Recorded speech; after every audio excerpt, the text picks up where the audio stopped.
오늘 우리 2023년 우리 사역자 헌신 예배 또 리더십 나눔의 첫 시간인데요. 이 귀한 자리에 오신 우리 모든 우리 재직들 또 우리 성도님들 계시는데 정말 환영하고 축복합니다. 아마 대부분 재직이실 거고요. 또 재직이 아니시더라도 또 올 한 해 우리 공동체를 위해서 다 헌신하는 우리 귀한 분들이 저녁에 나오셨으니까 우리 가까이 계신 분하고 이렇게 인사하면 좋겠습니다. 올 한 해도 자 가까이 계신 분하고 인사합니다. 올 한 해도 수고 참 많으시겠습니다. 인사하시죠.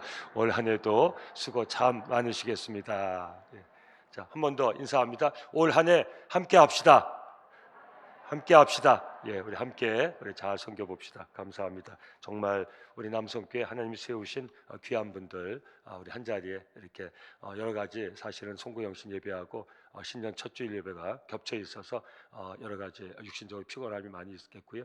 우리 사역자들도 우리 성도님들 마찬가지지만 저도 그렇고 지금 한 반쯤은 비몽사몽입니다. 하나님이 성령의 능력으로 하는 거죠. 우리 박동원 장로를 기도를 저도 설교 세 가지 원고를 가지고 5번 지금 설교하는데 우리 박동원 장님도 기도를 3번 지금 송구영 시대부터 뭐 오랜 시간이 지난 게 아니고 오늘 새벽이고 낮이고 오늘 저녁이고 거의 24시간 내에 이렇게 하니까 비몽사몽이에요. 성령이 정말 이끌어 주셔서 지금 하는 거죠. 그러니까 그렇게 이해하시고 오늘 나누는 말씀은 다 성령이 하시는 말씀이다. 그렇게 들으시면 좀 왔다 갔다 하더라도 이해하시고 정말 성령이 이끄니까 하지 안 그러면 할 수 없어요. 그러나 너무 감사하고 기쁘고 정말 아직도 좀 어려움이 많이 있지만 그래도 우리 코로나에서 벗어나고 뭐 어려움이 있다 할지라도 그래도 우리 코로나 때 정말 거리두기 하고 이럴 때 생각하면 또 우리가 감사해야 되지 않겠습니까? 우리 그 공동체 사역자 헌신 예배 드리기 위해서 얼마나 감사한지 모르겠습니다. 오늘부터 시작해가지고 우리가 주제를 가지고 보통 우리 첫 주일 날은 우리 외부에서 강사를 모셨는데 이번에 이 송구영신하고 신년도 이렇게 맞물려 있고 또 말이 좀 잘 이해하고 들어주세요. 또 좋은 강사를 모셔야 되는데 여건이 그렇게 녹록지가 않아서 또 우리 교회 뭐 웬만한 강사분들은 다 오셔가지고 여건이 만만치 않아서 우리 교육자라고 의논하다가 이번에는 저도 포함해서 우리 교재를 가지고 한번 일관성 있게 그렇게 리더십 나눔 예배로 또 그런 필요가 있으니까요 해보자 해서 저도 그 교재를 가지고 우리 준비해서 오늘 첫날 말씀을 나누게 된 것입니다. 그 책이 진정한 리더십은 위기에 빛난다. 그 책의 제목이에요. 정인수 목사님이라고 애틀란타 연합 장로교회 담임하시던 목사님이세요. 아마 60 조금 넘어서 하나님 부르심 받으셨는데 그 유고집 같은 책이 됐었는데 그 지금 저 때니까 지금 좀 다른데 지금은 또 그 댈러스 쪽인가요? 이쪽으로 많이들 간다고 하는데 지금 아마 미국 상황 잘 아시는 분은 더 잘 아실 텐데 제가 있을 때는 애틀란타에 한인들이 이렇게 뉴욕 뭐 이런 쪽에 많이 있다가 이제 그 새로 개발되는 쪽에 아무래도 일도 많고 그런데 또 기회가 많으니까 이렇게 미국은 무버블 소사이티 그러니까 이동 사회예요. 정말 한국은 아주 특별한 이 제가 뭐 우리 더 전문가 계시지만 한국처럼 밀집도가 이렇게 이 뭐라 촘촘한 나라는 그래서 이제 좋은 것도 있고 힘든 거 우리는 너무 촘촘히 이렇게 붙어 있어 가지고 많이 다 알아요 서로. 좀 몰라도 좋은 것들이 있는데 미국은요 그냥 잘 모르고 살아요. 그래서 뭐 제가 그래서 미국 가서 우리 제가 성기동교회 장로님께 여쭤본 적이 있어요. 제 텔레비에서 보던 미국은 어디 있냐? 그러니까 우리 장로님이 하는 말씀이 있긴 있대요. 가면. 근데 아마 목사님은 그런데 보기가 쉽지가 않을 거래요. 그러니까 그런 식으로 널찍 떨어져 있는데 한국은 너무 붙어 있어가지고 알 거 모를 거 다 알고 그래서 불교가 완전 좀 말이 딴 데로 안 돼서 미국은 한쪽이 이제 부흥돼서 거기에 기회가 많다가 그게 또 이제 딱 정체가 되면 또 다른 쪽에 뭐 천지가 땅이니까요. 아직도 개발하는 땅이 뭐 어마어마하니까요. 그러니까 슬럼만 된다는 게 우리는 버릴 땅이 없어요. 또 다시 이렇게 리빌트 재건축해서 재개발을 또 써야지. 근데 미국은 슬럼화가 되면 그 버리고 딴 데로 가요. 땅 천지가 땅 천재 지금도. 그래서 말이 좀 딴 데로 갔는데 그래서 이제 제때 애틀란타에 한인들이 많이 유지하면서 거기 큰 교회가 많이 생겼는데 그게 제일 부흥하고 많은 성도가 모인 교회 중에 하나가 이 애틀란타 연합 장로교회. 근데 이 정인수 목사님이 참 문제 있는 교회를 가가지고 아주 뭐 또 우리 제이들이니까 우리 사역자니까 이해하고 들으세요. 저는 먼저 축복을 얘기할게요. 우리 남성교회는 문제가 없는 교회가 되길 예수 이름으로 축원합니다. 새벽에 은혜 예배 같이 드시면은 무슨 말씀 이해되시죠? 교회는 문제가 있어요. 근데 문제로 교회 문제는 문제로 나면 안 돼요. 문제는 뭘로 바뀌어야 돼요?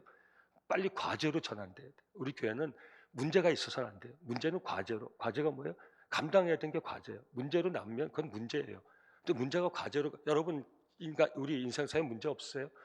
여러분 가정에 문제 없으세요? 대답이 없어요. 여러분 가정은 문제가 없으세요? 예. 문제 없는 가정 좀 알려주세요. 제가 그 가정에 좀 가보게요. 그럼 제가 가면서부터 그 가정에 문제가 생기니까 다 인생은 가정은 공동체는 그 과정 다 문제가 있어요. 근데 문제다 하면 안 돼요. 문제를 과제로 빨리 바꿔야 돼요. 그 과제를 가지고 기도해야 돼요. 그 과제를 감당하고 해결해야 돼요. 그러면서 공동체는 더 발전하는 거예요. 그러니까 애틀랜타 연합장로교회가 문제가 많은 교회, 아주 그냥 서로 갈라져서 상처가 아주 뭐 상처만 남았던 교회. 이 정유수 목사님 가셔가지고 그 교회를 뭐 그건 다 생략할게. 정말 그러니까 또 잘 세워주고 나면 사람들이 원래 그런 줄 알아요. 근데 그 문제를 일으켰던 요소가 그게 다 있어요. 그러니까 똑같은 공동체가 문제 공동체가 될 수 있고 가정 부흥하는 은혜 공동체 될 수 있다는 거예요. 사람이 바뀌는 게 아니에요. 그대로 있는데도 리더십을 통해서 정말 그 공동체가 완전히 다른 모습으로 변환될 수도 있다는 거죠. 우리 남성교회 저와 성도님들 섬김으로 항상 문제를 극복하고 과제를 잘 감당하고 날마다 아름답게 성장하고 부흥하는 영광의 공동체가 될 수 있기를 예수 이름으로 축원합니다. 우리 오늘 있는 사역자들이 우리에게 주어지는 과제를 잘 감당하는 지혜롭고 정말 믿음 있는 그런 사역자들로 우리 아름답게 세워지고 헌신할 수 있기를 예수 이름으로 축원합니다. 그래서 이 목사님이 그 공동체를 정말 새롭게 완전 세워놓으셨는데 너무 무리를 하셨어요. 이제 이 말도 다 이거 책보다 이분의 스토리 자체도 교훈돼요. 그래가지고 무리를 하신 거예요. 근데 뭐 몰랐죠. 그래가지고 이 책이 아니고 다른 책 출간 한국에서 출판 기념회를 하기 위해 가지고 어느 큰 교회에서 후원해 가지고 그 여의도에서 잘 출판을 하고 그리고 애틀랜타에 귀국해 가지고 쓰러져서 바로 응급실 가셔서 하나님 부르심을 받았어요.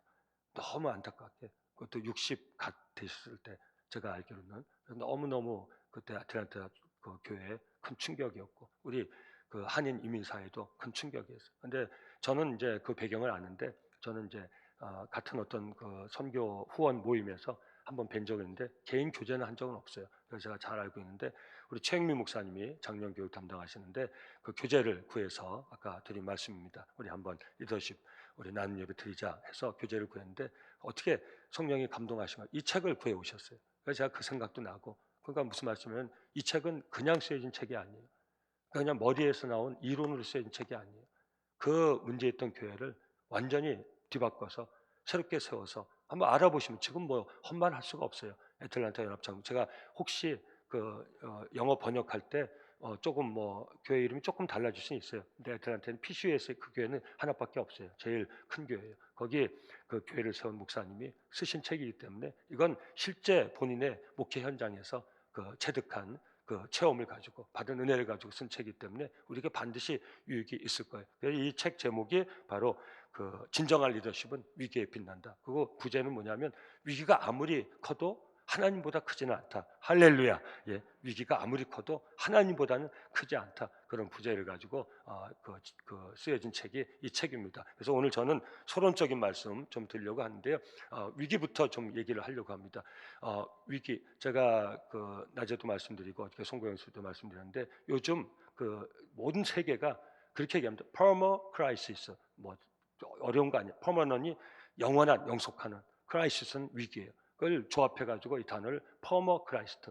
그러니까 끝없이 위기가 오는 세계에 우리가 살고 있다. 세계인이 하는 말이에요. 이 세계를 한마디로 perma crisis 세계다. 끊임없이 계속되는 위기 가운데 살아가야 되는 이 세계다, 시대다 이렇게 얘기하는 거. 그럼 우리 어떤 과제가 있는 겁니까? 결국 위기 없는 그런 세상을 꿈꿔서는 살 수가 없는 거죠. 위기 없는 그런 세상이 있을까? 어떻게 위기를 좀 맞지 않고 살아볼 수 있을까? 이런 생각은 내가 살지 않겠다는 생각과 같다는 거예요. 개인적으로도 끊임없이 위기가 와요. 이건 뭐 세계가 무슨 퍼머 크라이스트 이런 얘기 안 해도 오는 거예요. 여러분 한 인생, 제 짧은 인생 봐도 끊임없는 위기의 연속이죠. 몰려온 파도같이 잔파도, 큰 파도, 넘실거리는 파도 제 한 이 작은 인생을 봐도 그렇지 않습니까? 참 뭐 끊임없이 위기가 몰려왔죠. 이렇게 공감이 안 되니까 좀 제가 불편하네. 저 자꾸 공감 안 하시면 이제 지목해서 이렇게 세워서 제가 얘기할 거예요. 송 원사님 좀 공감해 주시죠. 예. 저만 그래요? 권사님 저렇게 웃으시고 늘 찬양 지휘하시고 그래도 정말 인생사 펼쳐놓으라고 하면 그저 출렁출렁 잔위기, 넘칠대는 위기, 어떤 때 확 휘몰아치는 위기, 어떤 때는 예상치 않았던 파도 같은 위기, 끊임없이 출렁출렁 위기가 오고 가고 오고 가지 않습니까? 저 이쪽만 볼 것 같아요. 박형석 권사님 어떠세요? 네, 살아오신 인생이 위기 없는 인생이셨어요? 아니죠. 지금 위기가 없으세요? 지금도 있죠. 정직하신 거예요.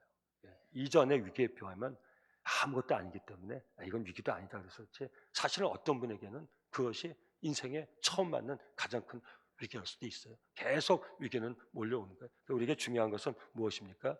이 위기를 바라보는 우리 크리스찬들에게, 그리스도의 사람들에게, 예수 믿고 구원받은 우리에게 필요한 것은 영적인 안목이에요. 하나님의 시각으로 보는 거예요. 그 한자로 위기를 보면요 참 희한해요. 이걸 통해서 받는 도전이 있어요. 이거 우리는 성경적으로 풀 수 있어야 돼. 한자 위기가 어떻게 쓰는지 아시죠? 위기. 한자로 위기를 쓰면 이 위기는 한자어예요. 한글이 아니고 위, 기.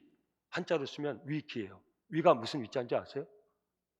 그 한자는 한 의미 있잖아요. 뜻이 있다. 한자는 뜻이 있고 의미 있잖아요. 위 쓰는데 위가 무슨 위예요? 위태로울 위자예요. 그 다음에 기는요. 기획 기자예요. 말이 돼야 안 돼요? 말이 안 되죠. 위태로운 게 어떻게 기회가 될 수 있어요?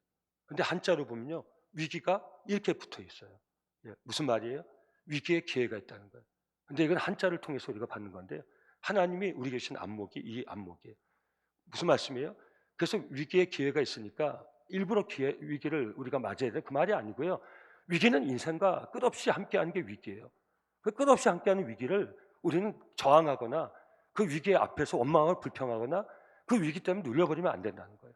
오는 위기를 우리가 어떻게 다루는가에 따라서 거기에 우리 인생에 기회가 있을 수 있다는 거죠.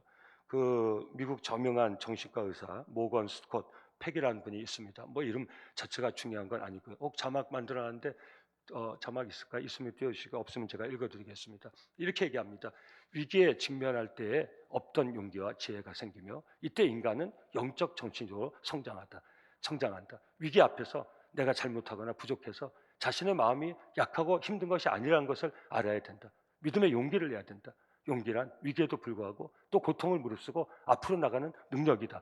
그러니까 사람은 위기를 통해서 정신적으로나 영적으로나 성장한다는 거예요. 우린 이 아픈 사실을 받아들일 수 있어야 되는 거예요. 그래서 위기 앞에서 나이가 어쩌다 내가 이런 위기를 당해, 나는 약한가 보다, 나하고 아무 상관없는 그런 위기 앞에서도 우리 인생은요 초라해질 수가 있어요. 그래서 나를 한탄할 때가 있어요. 예를 들면 어떤 사고로 우리 가족이 정말 안타까운 그런 상황을 당한다. 그럼 나하고 상관없는 거잖아요. 근데 그 위기 앞에 우리는 참 나약해져요. 그거 내 탓인가? 나 때문인가? 이런 자탄을 하게 되는 거예요. 이런 안목을 가지고는 끊임없이 인생은 위기를 통해서 하나님이 주시는 그 기회를 우리는 잡을 수 없다는 거예요. 똑같은 위기를 겪고 넘어가는데도 어떤 사람 위기를 통해서 아주 우리 욥과 같은 그런 사람이 성경의 인물 아닙니까? 그 극심한 고난을 통해서 연단받아서 내가 정금같이 나오겠다 이런 인생이 있는가 하면 작은 위기 앞에서 쓰러져 가지고 그 위기로 인해서 침몰되는 인생이 있지 않습니까? 저는 오늘 남성교회 사역자 헌신 예배드리는 모든 사역자들이 위기를 통해서 참 역설 아니에요? 여러분 고난 없고 위기 없는 인생 보면 이렇게 얘기하면 여러분 그 좀 조심스러운데요. 아마 여러분들 아마 동의하실 거예요. 그 온실 속의 화초. 여러분 혹시 좀 그렇게 바라기도 하죠. 저나 여러분들 자녀는 인생에 어떤 위기도 좀 겪지 말고 어떤 험한 일도 겪지 말고 좀 곱게 자랐으면 좋겠다. 그런 생각들 다 하죠. 그런 생각하는 건 이제 공감할 수 있을 거예요. 그죠? 그런 생각 다 하죠. 근데 현실은 어때요? 한번 키워본 분도 계실 거고 그렇게, 또 남이 그렇게 키우는 거 본 분도 계실 거고, 또 그렇게 키우다가 다른 결과를 보신 분도 계실 테니까 여러분 어때요? 우린 그렇게 바라기도 하지만 정말 한 인생이 다 대부분이 겪는 위기 한 번도 안 겪고 고난 역경 없고 정말 완전히 무균실에 들어가 있는 것처럼 보호받고 그렇게 성장한 인생이 있다고 했을 때 그가 다른 사람과 공감할 수 있는 능력이 얼마나 될 것이며 그 인생이 얼마나 다른 사람과 교감하면서 정말 매초한 성숙한 그런 인생을 살 수 있는가? 이게 참 역설이고 모순이란 말이에요. 또 거꾸로 얘기하면 그렇게 고난을 겪었는데도 성숙이 없어요. 예? 인생 보면 편안하게 고난이 굉장히, 근데 고난을 그렇게 겪었는데도 성장, 성숙, 매추어, 성숙했다는 모습을 볼 수가 없어요. 근데 작은 고난도 그 고난을 통해서 다른 사람과 공감 능력을 키워나가고 성숙하고 성장하고. 그래서 어떤 때 그러잖아요. 야, 전 제 애 어른이다. 쟤 참 어리고 그런 것 같은데 그 나중에 보면 어떤 능력이 있는 거예요? 위기를 통해서 자기를 만들어가는, 연단받는 그런 능력이 있는 거죠. 여러분 아세요? 예수 믿고 구원받은 우리 그리스도인들이요, 하나님 그 은혜로 인해서요, 위기를 극복하면서요, 성장하고 성숙할 수 있는 최고의 그런 우리 어떤 자질을 가진 사람이 그리스도의 사람이에요. 지금 제가 드린 모든 말씀이 성경에 있거든요. 제가 요백 고난도 얘기하지 않았습니까? 사랑하는 성도님들, 위기를 보는 영적 안목을 가지시길 바랍니다. 오는 위기는 우리가 다룰 수 없지만, 그죠? 오는 위기를 우리가 어떻게 당해요? 세상에서 일어나는 크라이스트 위기를 우리가 어떻게 조절할 수 있어요? 우리가 어떻게 매니지할 수 있어요? 여러분, 참 우리 주변에 일어나는 많은 사건 사고 가운데 정말 참 쉽게 얘기할 수 없는 그런 일들이 너무 많잖아요. 근데 그래서 우리의 과제는 뭐예요? 위기가 왔을 때 위기를 다룰 수는 없다니까요. 오는 파도를 우리가 매니지할 수는 없어요. 뭐 인공 파도를 만들어 가지고 뭐 조종하면 모르겠지만, 우리 과제는 뭐예요? 그 위기를 대하는 우리의 영적 안목과 그 태도를 우리가 준비하는 것이 우리가 할 수 있는 일이죠. 우리 사역자들이 정말 우리 인생에 오는, 우리 가정에 오는, 우리 공동체에 오는, 여러분 잠깐 제가 이 주제 가지고 기도하는데도, 우리 장로님 기도하실 때도 저는 뭐 장로님 딱 기도하신 거 아니지만 그 기도가 되는 거예요. 여러분 정말 위기를 가운데 이 위기를 잘 다룰 수 있는 성숙한 리더가 우리나라 대통령이라면 국민들이 얼마나 행복할까? 지금 대통령이 그렇다 한 것도 저 그 얘기하려는 게 아니에요. 예? 그래야 안 그래요? 여러분 가정으로 하면 어떨지 모르는데 어떤 가정이 있어요. 근데 그 가정에 오는 위기를 잘 다룰 수 있는 그 아빠, 엄마가 그 가정에 있으면 그 가정은 얼마나 그 자녀들은 얼마나 행복할까? 우리 공동체에 오는 위기를 잘 다룰 수 있는 그런 영적인 성숙한 지도자들이 있다면 우리 남성 공동체는 얼마나 행복한 공동체일까? 할렐루야. 저와 여러분들이 그런 빛나는 우리 리더로 세워질 수 있기를 예수 이름으로 축원합니다. 제 얘기하면 설득이 없으니까 우리 장로님들이 위기를 잘 다루는 정말 빛나는 진정한 위기 가운데 빛나는 진정한 리더십을 가지고 있다면 저와 여러분들은 이렇게 얘기하죠. 저와 여러분들은 행복하겠습니까? 행복하지 않겠습니까? 행복하죠. 그럼 여쭤볼게요. 지금 여러분 행복하십니까? 아멘. 장로님도 행복하시대요. 우리 장로님들 박수 한번 해주세요.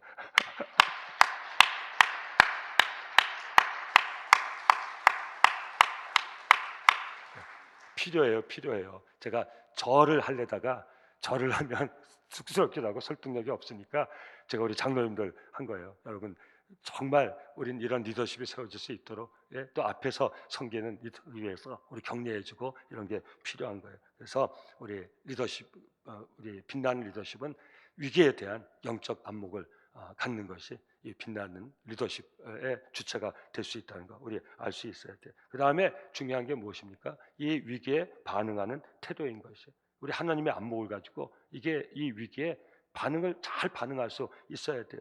여러분 위기를 대하는 두 종류의 사람 있지 않습니까? 한 종류 뭐죠? 그냥 원망 불평하는 거. 위기만 오면 원망 불평하는 거. 그래서 제가 한번 말씀 나눴지만 리더십에 독수리형 리더십이 있고 이 거위형 리더십이 있어요. 어떤 문제가 위기가 오면 독수리는 어떻게 한다고 그래요? 독수리는 날개를 펴고 우리 땅에서 뭘 먹고 어쨌든 위기가 오면 독수리는 그 날개를 펴가지고 창공으로 높이 올라간다고 합니다. 그래서 그 창공에서 아래를 내려보면서 그 정세를 분석하고 판단한다고 합니다. 근데 거인은 어떻게 해요? 어려움이 오면 거인은 어떻게 해요? 제가 몇 번 말씀드렸는데 코로나 때 한 3년 지나서 다 잊어버리셨죠? 거인은 어떻게 해요? 위기 오면 꾀 시끄럽다 할 때까지 할 거예요. 거인은 위기가 오면 제가 목 드셨으니까 오늘 하기도 전에 거인은 위기가 오면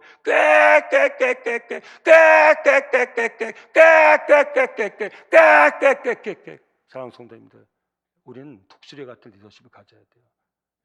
어떤 위기가 있으면요 더 평정심을 다 가져야 돼요. 그리고 기도의 날개를 펴고 창공으로 비상에 올라가야 돼요. 하나님 편에 서야 돼요. 하나님 안목으로 봐야 돼요. 위기 앞에 기회가 있어요. 위기는 이겨내면 내 연단에 중요한 통로가 될 수 있어요. 위기가 위기로 끝나면 너무 아까운 거예요. 예상치 않은 위기를 당한 것도 아까운데 그 위기를 꽥꽥꽥꽥꽥꽥꽥꽥꽥꽥 하나도 시끄러 안 하시니까 계속 해야 될 것 같아요. 그러고 여러분 정직하게 한번 보세요. 우리 부모니까 말을 못하지만 우리가 자식이었을 때 우리 부모는 어떤 부모였습니까? 어려움이 있으면 자식들 먼저 챙기고, 예? 제가 가슴 아픈 얘기를 하는 거예요. 정말 아버지가 아버지라면 어려움이 있으면 그 어려움보다 아내를 먼저 챙기고 자식들 먼저 단돌이 하고 격려하면서 아빠 무슨 일 있어? 아 괜찮아. 아빠가 잘 다룰 수 있어. 그런 메시지를 주고 그럼 그 가정의 자녀들은 얼마나 행복하겠습니까? 그렇지 않다면 불행하죠. 제 리더십에 대한 그 필요는 실제 제 작은 공동체에서 온 거예요. 가정도 마찬가지고 교회도 마찬가지예요. 그래서 우리 빛나는 리더십은 위기를 대하는 그 태도에서 드러나는 거예요. 저는 서론적인 말씀 나누는데요. 저와 오늘 사역자 헌신 예배를 드리는 우리 귀한 우리 사역자들이 위기는 항상 옵니다. 그죠? 뭐 크고 작은 것도 있고 어떻게 보면 참 별거 아닌 것 같은 것도 있고 뭐 여러 가지 다양한 위기가 옵니다. 근데 중요한 것은 이 위기를 보는 영적 안목, 위기 속에 감추어진 하나님의 뜻, 위기가 뜻이란 게 아니고요. 이 위기를 통해서도 사랑하는 종들에게 하나님이 주시기를 원하시는 그 하나님의 마음, 이게 영적 안목이죠. 그 영적 안목을 가지고 바르게 대응하는 것, 하나님 보시기에 적합한 모습으로 대응하는 것, 그건 다른 거 아닐 겁니다. 앞으로 우리 그 남은 3주 시간을 통해서 우리 목사님들이 준비해서 구체적인 거는 나누도록 그렇게 하겠습니다. 오늘 읽은 본문은 바로 성경에 나온 가장 빛나는 우리 리더십의 대표적인 인물 바울입니다. 깨져가는 그 배에서 하나님의 음성을 듣고 그리고 배에 있는 모든 사람들을 안심시키는 거죠. 밤에 내 하나님이 환산 중에 나에게 나타나셔서 이 배에 있는 한 사람도 상하지 않으리라고 내게 말씀하셨으니 배에 있는 모든 이들이여 안심하라. 나는 한 명도 상하지 않겠다고 말씀하신 내 하나님을 믿노라. 여러분, 그건 하나님의 음성을 들어야 할 수 있는, 하나님의 음성을 들은 자만이 발휘할 수 있는 리더십이에요. 배 안에 타고 있는 사람은 하나님 믿는 사람이 없었어요. 바울은 로마로 압송돼가는 죄수였어요. 죄수가 그 배에 있는 몇 명입니까? 276명 전원을 살리는 참된 리더가 됐어요. 바울은 배를 움직일 수 있는 항해사가 아니었어요. 바울은 군사적인 힘을 가지고 있지도 않았어요. 하나님을 의지하는 믿음의 사람이었어요. 그 배에 크리스찬이 타고 있었던 게 아니에요. 다 전문가들이 타고 있었어요. 전문가들은 예상치 않은 위기 앞에서 깨어져가는 그 배 안에서 할 수 있는 것이 아무것도 없었어요. 그 창도 쓸 수 없었어요. 항해술도 발휘할 수 없었어요. 예상치 못한 암초에 걸려서 배가 침몰하고 있었어요. 그런데 하나님을 믿고 의지하는 바울은 그 배에 있는 모든 사람들을 안심시켰어요. 그래서 계속 먹게 했어요. 버티게 했어요. 견디게 했어요. 물이 빠져나가면서 어떤 사람은 헤엄치고 어떤 사람은 걸어서 그 육지에 270명이 안전하게 다 살아났어요. 빛나는 리더십이에요. 다시 한번 위기 가운데 영적인 안목을 가지고 바른 태도로 자기가 섬기는 사람들을 안심시키는 것이 이게 빛나는 리더의 모습이에요. 저는 우리 남성 공동체 이 자리에 있는 모든 사역자들이, 저와 우리 모든 사역자들이 빛나는 리더십을 통해서 이 공동체를 지금까지 그래 오셨지만 잘 보존하고 세우고 또 부흥시켜서 우리 하나님께 칭찬받는 거룩한 종들로 그 보람과 기쁨을 누리면서 우리의 삶을 세워나가는 그런 복된 종들로 우리 헌신할 수 있기를 예수 이름으로 축원합니다.